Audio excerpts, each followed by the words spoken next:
Well, it is day 10 of the government shutdown, and I don't need to tell you this, but people are peeved. How mad are they? Well, remember when we were comparing their approval ratings to cockroaches or to toenail fungus? New polls by Public Policy Polling found that members of Congress are now less popular than witches, zombies, jury duty, potholes, hipsters, the DMV, the IRS, dog poop, and, oh yeah, hemorrhoids.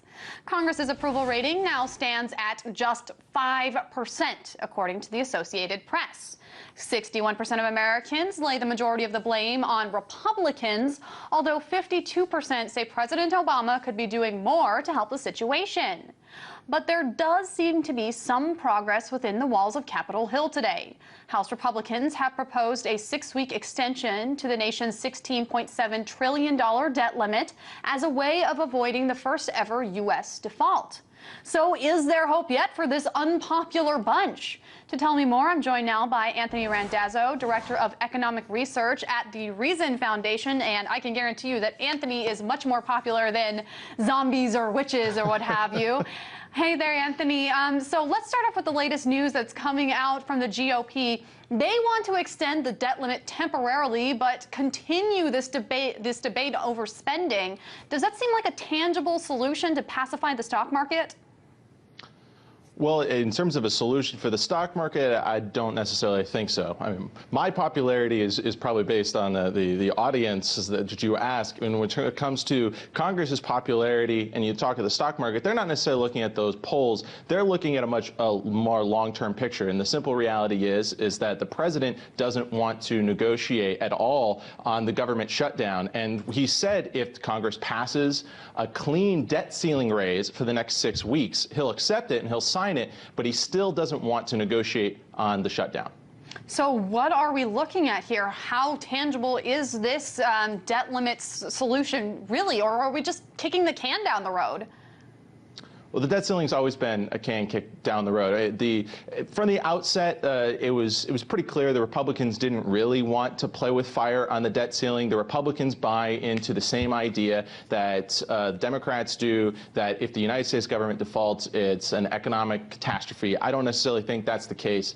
But from the outset, it didn't look like they were going to really play chicken. And this offer on the table, I think, proves that the debt ceiling is a mere political tool. It doesn't mean anything. When push comes to shove, both parties are happy to increase the amount of debt that the U.S. government has. We probably should just get rid of it. We'd be much better off with a spending cap. Sure. Well, and I know that this is also coming, if they do, in fact, kick it down the road, it comes during the holiday season, which could make it a little more tricky when it comes to that debt debate. Now, an AP poll found that 4 in 5 Americans say they haven't felt any personal effects from this shutdown. Should they expect to feel it sooner or later? It all depends on what it is you do. So the people who have been feeling the effects the most are either government workers or people that use national parks, people that are fishermen on the federal coastlines. They'll continue to feel the same effects of the shutdown.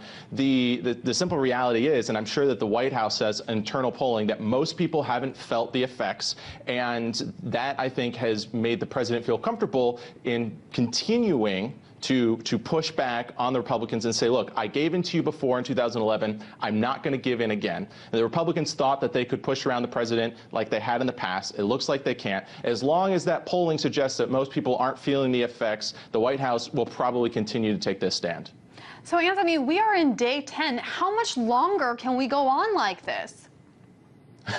You know, it all is going to depend on really who blinks in this political game, and it's unfortunate it's a political game because it really shouldn't be, but I think that's what's going on in Washington. I mean, I've spent about 5 years there. I know people on Capitol Hill, and they see this in political terms. They want to be able to claim victory. Unfortunately, both sides are going to claim victory no matter what happens, so they probably could just go through with anything. Each side is still going to claim they won this game.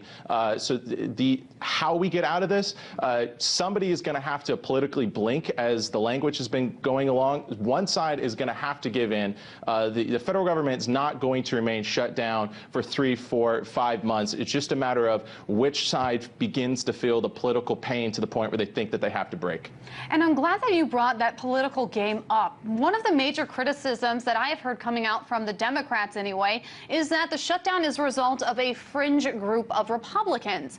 However, according to that same AP poll that I referenced earlier, more than 4 in 10 Republicans in the public identified with the Tea Party and insist that their leaders hold firm in this standoff.